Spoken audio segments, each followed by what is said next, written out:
This is SpaceTime Series 27, Episode 6, for broadcast on the 12th of January 2024.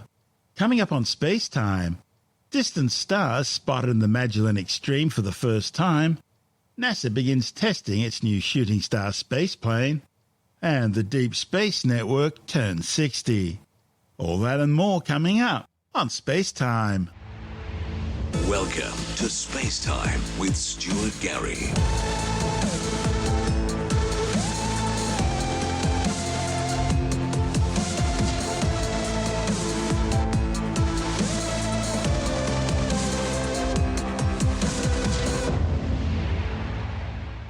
Astronomers have discovered 13 stars in the Magellanic Stream, a colossal ribbon of high-velocity neutral hydrogen gas spanning the Magellanic Cloud galaxies, which are two of the Milky Way galaxy's nearest cosmic neighbours. The Magellanic Stream leading arm extends over 600,000 light-years from the large and small Magellanic Cloud galaxies through the galactic south pole of the Milky Way. Its composition suggests that it's mostly composed of gas from the small Magellanic Cloud, which is less massive and so less able to hold onto its gas. A separate stream of neutral hydrogen, known as the Magellanic Bridge, links the two Magellanic Clouds. Observations have already shown there's a continuous stream of stars throughout the Magellanic Bridge, with a greater constellation of stars nearer the small Magellanic Cloud. But for nearly 50 years, astronomers have been coming up empty when they searched for stars in the Magellanic Stream. Now, the star search is finally over, with astronomers identifying 13 stars whose distances, motion and chemical makeup place the stars squarely within the enigmatic stream. And locating these stars has now finally also pinned down the true distance to the Magellanic Stream, revealing that it extends from 150,000 light-years to more than 400,000 light-years away. The findings, reported in the Astrophysical Journal, paved the way for astronomers to map and model the Magellanic Stream in unprecedented detail, thereby offering new insights into the history and characteristics of both our galaxy and its two near neighbours. The study's lead author, Vedant Chandra from the Harvard-Smithsonian Center for Astrophysics, says the Magellanic Stream dominates the southern hemisphere skies. And with these results, scientists hope to gain a far greater understanding of the formation of the Magellanic Stream and the Magellanic Clouds, as well as their past and future interactions with our own galaxy, the Milky Way. With the advent of increasingly powerful telescopes able to perceive phenomena too faint for the human eye to see, astronomers in the early 1970s discovered a gigantic plume of hydrogen gas apparently cast out by the Magellanic Clouds. Studies of the gas within this Magellanic Stream, as it became known, further showed the stream to have two interwoven filaments, with one originating from each cloud. And these suggest that the gravity of the Milky Way galaxy might have pulled the Magellanic Stream out of the clouds. Yet exactly how the Magellanic Stream formed has remained challenging to nail down, partly because its presumed stellar components have until now remained indiscernible. So, Chandra began by studying the uncharted frontier of the Milky Way, the scant stars dotting our galaxy's outskirts, which have been little studied because our solar system's smack bang in the middle of the starry disk of the Milky Way, and that's like a concert goer near the stage trying to see someone who's just entered the arena and is still at the outer edge of the crowd. But over the past decade, deep observational catalogues have been compiled by new instruments, including the European Space Agency's Gaia spacecraft. This has allowed astronomers to start spying stellar objects that might just be these elusive frontier stars. Then, using the 6.5-metre Magellan Bade telescope at the Las Campanas Observatory in Chile, Chandra and colleagues were able to perform spectroscopy on 200 far-flung Milky Way stars, which when completed will be the largest such sample survey to date. Spectroscopy involves collecting enough light from an object to detect specific chemical signatures, imprints within the light's colour bands that, like fingerprints, uniquely identify individual chemical elements. These signatures disclose the chemical makeup of an object and therefore speak to its origins. Now, importantly, these chemical signatures also shift based depending on the object's distance, or really the speed at which it's moving away from us, which in turn is an expression of distance. The spectroscopic analysis revealed a set of 13 stars with distances and velocities that fall right within the range expected for the Magellanic Stream. And the stars' chemical abundances match those for the Magellanic Clouds. For example, they were distinctively deficient in heavier elements astronomers call metals. By obtaining solid distance and metallicity measurements for the Magellanic Stream by way of these stars, the authors showed that a gravitational tidal stream generated by the huge mass of the Milky Way best explained what was going on. The researchers were also able to calculate the stream's overall gas distribution with higher confidence compared to previous estimates. And the distribution indicates the stream's actually about twice as massive as previously thought. The findings also mean that the Milky Way itself will continue producing many more stars for many, many more generations. That's because this stream is actively falling into our galaxy, thereby serving as a primary provider of cold neutral hydrogen gas, which is needed for fresh Milky Way stars. Further studies of the Magellanic Stream will also help astronomers learn more about the composition of our own galaxy. Because the stream is thought to trace the past paths of the Magellanic Clouds, modelling the evolution of the relatively large Magellanic Cloud by way of the stream will improve measurements of the Milky Way's own mass distribution. Now, much of that mass is in the form of mysterious dark matter, an invisible, poorly understood, gravity-exerting substance. Better gauging the mass of our own galaxy out to its distant hinterlands will aid in accounting for ordinary matter versus dark matter contents, constraining the possible properties of the latter. This is SpaceTime. Still to come, NASA begins testing its new shooting star spaceplane, and the Deep Space Network turns 60. All that and more still to come on SpaceTime.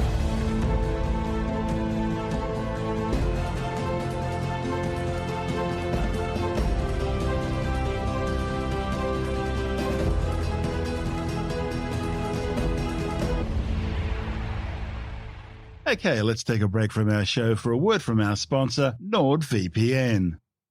Today's journey through the cosmos is brought to you by NordVPN. As we delve into the mysteries of the universe, let's ensure our online world is safe and secure, especially for our families. Imagine securing every device in your home with just one account. Well, it's possible with NordVPN. I know, because it's exactly what we've done here at SpaceTime. From your kids' tablets to the shared family laptop, NordVPN shields all your devices with robust encryption. And for those who love tinkering with tech, setting up NordVPN on your router means every device on your network is automatically protected. But what happens if your VPN connection suddenly drops? Well, NordVPN's kill switch feature is your guardian, preventing any data leaks and keeping your family's online privacy intact at all times.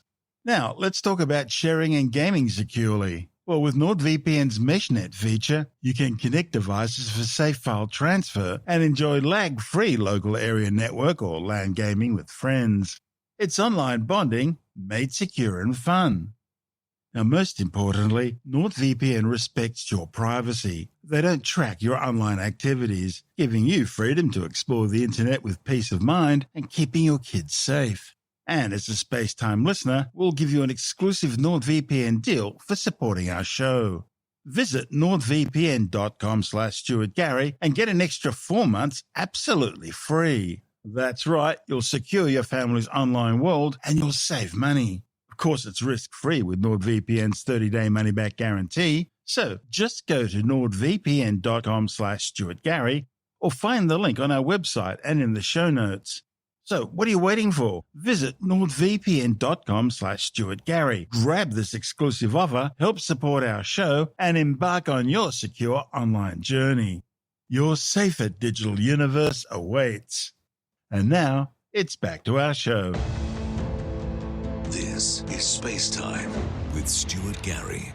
The first completed Dream Chaser spaceplane Tenacity is now undergoing a comprehensive testing campaign at NASA's Neil Armstrong Test Facility in Ohio in preparation for its first orbital flight to the International Space Station. And Tenacity has now been joined in Ohio by the first completed Shooting Star cargo module, which will eventually be attached to the rear of the spaceplane to increase capacity.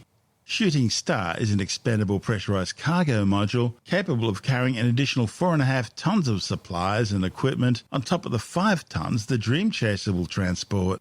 It boasts 3 external mounting ports, enhancing its versatility in space operations. Under NASA's Commercial Resupply Services 2 contract, the Dream Chaser and Shooting Star will transport critical science, food and other cargo to the space station from this year.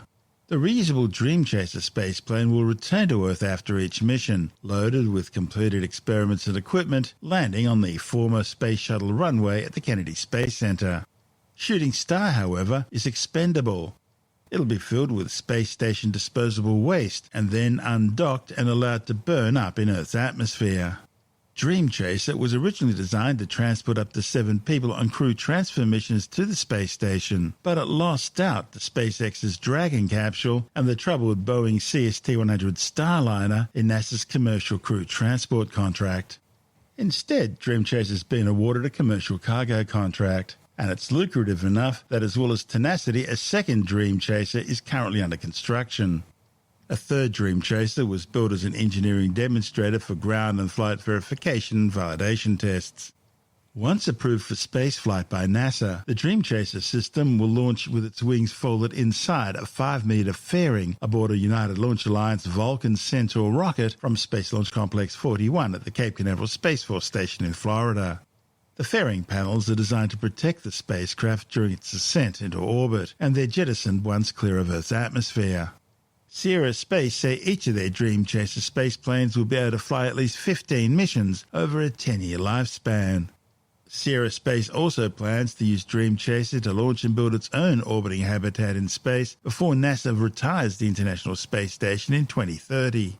The Dream Chaser lifting body design isn't new. In fact, it goes back over 60 years, with its origins in the United States Air Force 1957 X-20 Dinosaur spacecraft, a manned spaceplane which would have been launched aboard a modified Titan III rocket.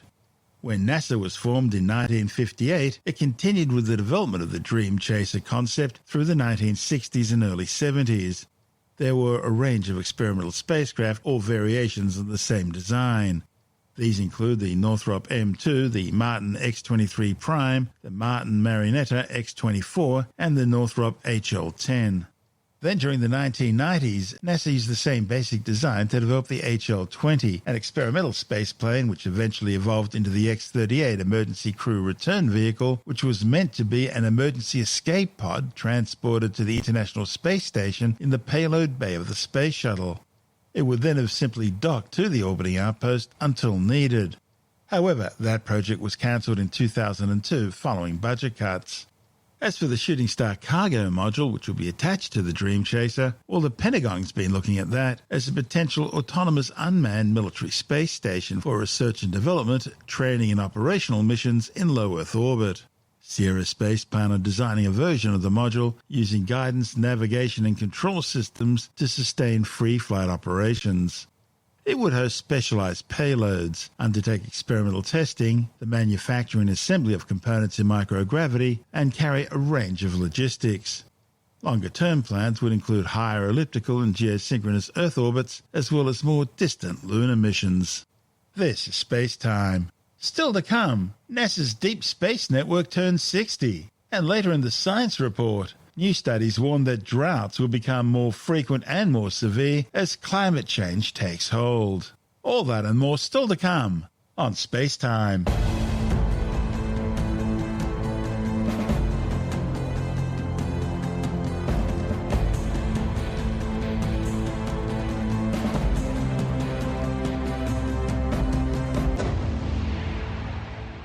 NASA's Deep Space Network, which provides crucial communications and navigation services for dozens of missions, has just turned 60.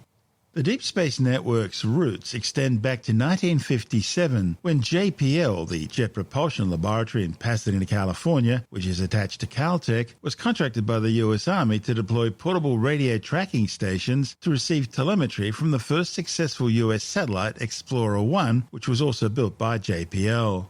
A few days after Explorer 1's launch, but before the creation of NASA later that year, JPL was tasked with figuring out what would be needed to create an unprecedented telecommunications network capable of supporting future deep space operations, beginning with the Pioneer missions.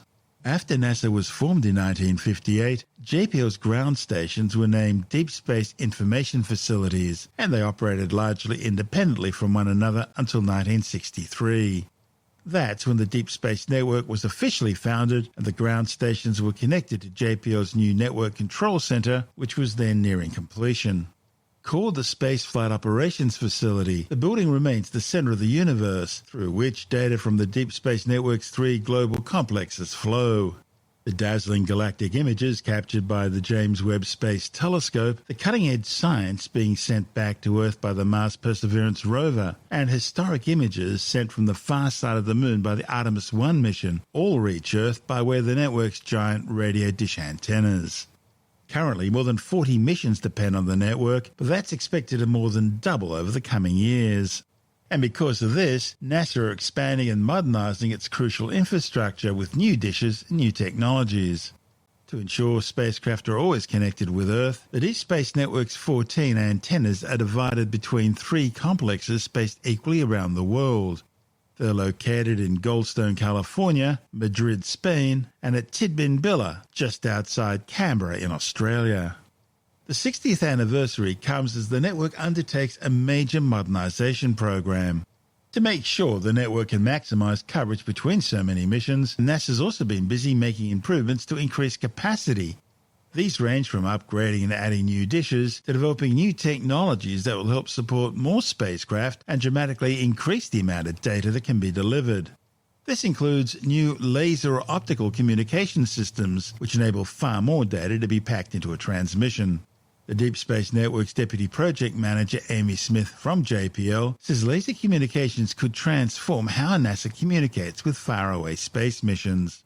After successfully testing the technique first in Earth orbit and then out as far as the Moon, NASA is currently using the Deep Space Optical Communications Technology demonstration to test laser communications from even greater distances aboard the Psyche mission.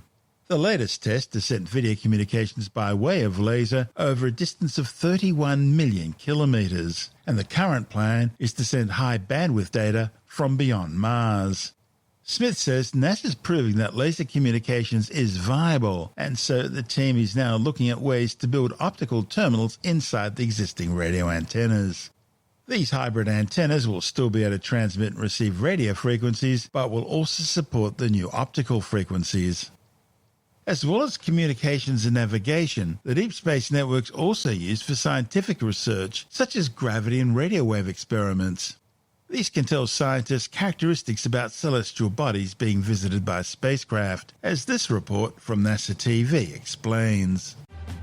NASA has dozens of robotic spacecraft exploring our solar system and beyond. Scientists and engineers communicate with and navigate faraway spacecraft using the Deep Space Network, NASA's international collection of giant radio antennas used to communicate with spacecraft at the Moon and beyond.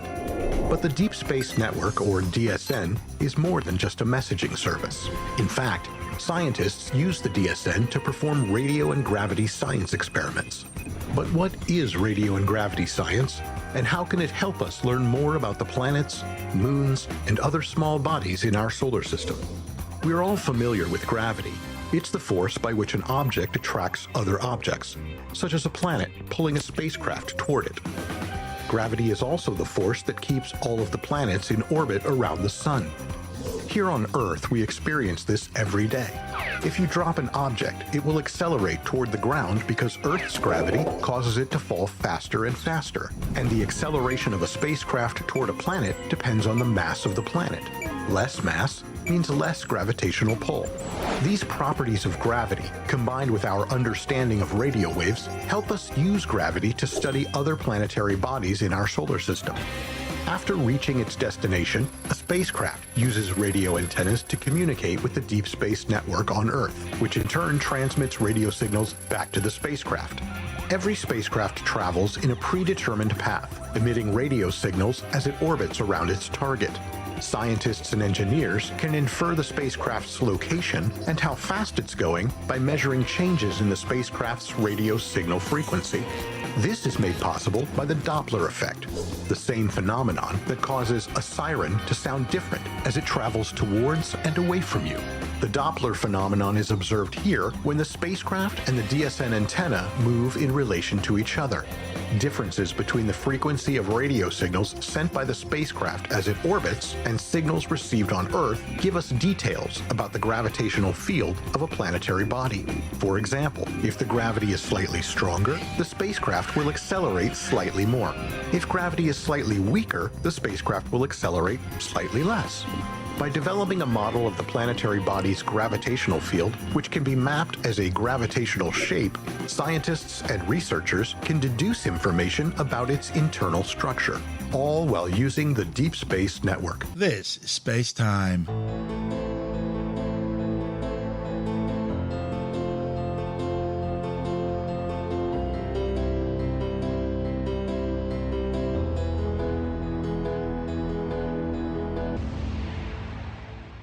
And time now to take another brief look at some of the other stories making news in science this week with the Science Report. The latest study into reducing your risk of getting Alzheimer's disease claims getting at least 140 minutes of vigorous exercise every week is optimal. The findings, reported in the Lancet Medical Journal, use data from a long-term health survey in the United States, looking at how moderate and vigorous exercise interacted with the risk of going on to die as a result of Alzheimer's. The researchers say they did not find an association between moderate exercise and Alzheimer's risk. However, vigorous exercise between 20 and 190 minutes a week was associated with a lower risk of death from Alzheimer's, with 140 minutes estimated to be the optimal amount. A new study has confirmed that droughts will become more frequent and more severe under climate change. The findings, reported by the United Nations Convention to Combat Desertification, outlines how different regions are already experiencing more numerous and intense droughts and how food insecurity will further increase in the coming decades.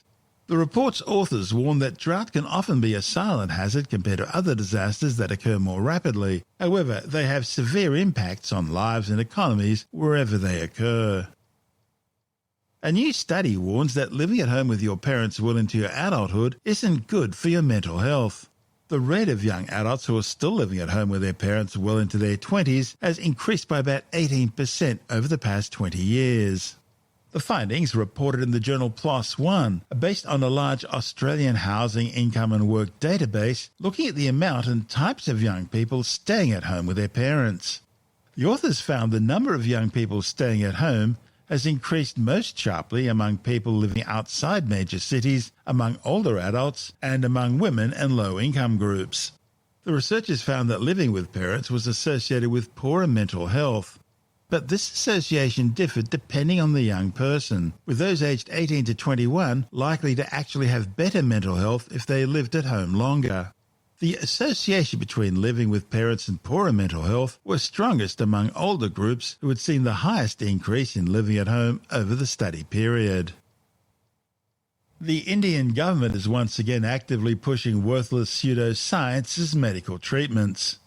Tim Mendham from Australian Skeptics says the issue has now become so bad, legitimate medical practitioners are being cancelled by government officials so as to keep the fake treatments going. The Indian government has a department, a ministry called Ayush, which stands for the Ayurveda, Yoga, Unani, Siddha and Homeopathy, and it is promoting research on these things, which is a decent thing to do, to see if they actually work. Two, it's promoting the modalities because they think it works already, right? And strangely, homeopathy is in that mix, even though that's about as un-Indian as you can get. That's a European-based thing which is thoroughly debunked and shouldn't be mixed in with anything. Ayurveda is a traditional Indian medicine that's quite widely used in India, especially in a place where there's sort of proper medical facilities aren't that widespread or aren't that effective. Yoga we know about. It's because exercise routine has a spiritual element to it. Naturopathy, another Western idea based on the idea of vitalism, that the body can cure itself, all you need is a bit of a nut. And Unani and Siddha, which are variations of Ayurveda, they all rely on the humours,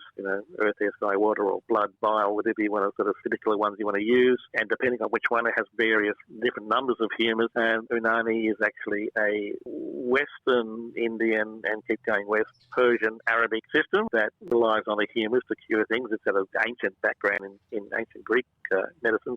Hippocrates, that sort of stuff. Siddha is similar, mainly in the south of India, again based on humours. There's a lot of practitioners of this stuff and hundreds of thousands of practitioners going through, especially rural India, where medical facilities are not good, if they exist, and therefore these people going through and they're offering herbal cures and all sorts of various things like that. The problem is that it's unregulated. The practitioners are not certified. It's various slackness as far as the standardised doses go. You've got unknown ingredients in a lot of them. They might be adulterated in any case. They might be dangerous, contaminated ingredients, and all sorts of issues with them. One of which someone complains is that some of the homeopathic treatments have too much alcohol in them, which is an interesting thing. You take your homeopathic treatment and you get drunk. But the government is pushing this because it is a traditional thing. It's a bit of a pride thing, the same way as the Chinese government's pushing traditional Chinese medicine. It also acts as a bit of a buffer against poor medical, evidence-based medicine facilities, especially out in regional areas, small towns, that sort of thing. And there is a movement against it. There is a scientist coming out and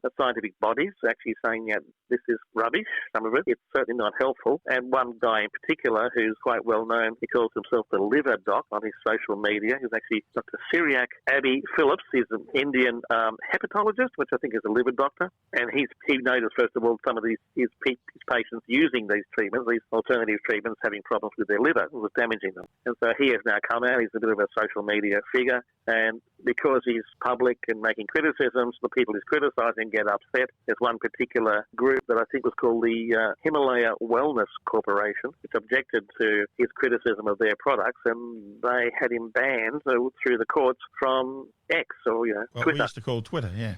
Well, I still call it Twitter anyway, so, I can't say X, it sounds silly. And, but yeah, so again, sort of, you've probably come across this situation where someone doesn't like what you're saying, and the same thing happened to this liver doc. Now, he's quite well known. He appears regularly. You can look him up and find out what he's saying. He's waging this campaign as a solo performer, if you like, against a lot of highly, not just disproven, but dangerous products, but also other scientific bodies are doing the same thing. Despite this, the government in India has set up this ministry to promote it. So they're in a cleft stick there. But they will continue to try, and they have little successes. It's the old story, one step forward, two steps sideways, three back, but they'll keep doing it as the skeptics keep doing it, because it's the right thing to do. Cancel culture is everywhere. Yeah. That's Tim Mendham from Australian Skeptics.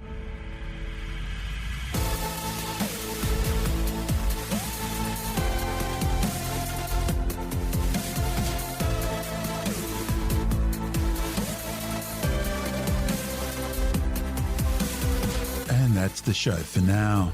SpaceTime is available every Monday, Wednesday and Friday through Apple Podcasts, iTunes, Stitcher, Google Podcast, Pocket Casts, Spotify, Acast, Amazon Music, Bytes.com, SoundCloud, YouTube, your favourite podcast download provider, and from spacetimewithstuartgary.com.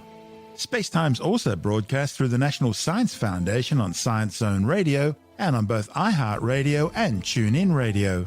And you can help to support our show by visiting the SpaceTime store for a range of promotional merchandising goodies, or by becoming a SpaceTime patron, which gives you access to triple-episode commercial-free versions of the show, as well as lots of bonus audio content which doesn't go to air, access to our exclusive Facebook group, and other rewards. Just go to spacetimewithstuartgary.com for full details. And if you want more space time, please check out our blog, where you'll find all the stuff we couldn't fit in the show, as well as heaps of images, news stories, loads of videos, and things on the web I find interesting or amusing. Just go to spacetimewithstuartgary.tumblr.com. That's all one word, and that's Tumblr without the E. You can also follow us through @StuartGary on Twitter, @SpaceTimeWithStuartGary on Instagram, through our SpaceTime YouTube channel, and on Facebook, just go to facebook.com/SpaceTime with Stuart Gary. You've been listening to SpaceTime with Stuart Gary. This has been another quality podcast production from Bytes.com.